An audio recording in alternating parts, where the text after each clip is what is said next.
Chúc em một đời bình yên qua bao sóng gió vẫn nguyên nụ cười.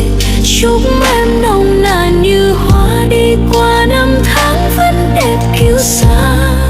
Chúc em một đời như ý tìm được tri kỷ như em ước mong. Và chúc em thật hạnh phúc một đời người nhớ người chờ người mong.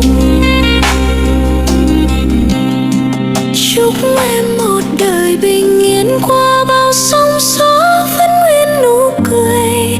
Chúc em nồng nàn như hoa đi qua năm tháng vẫn đẹp kiêu sa. Chúc em một đời như ý tìm được tri kỷ như em ước mong. Và chúc em thật hạnh phúc một đời người nhớ người chờ người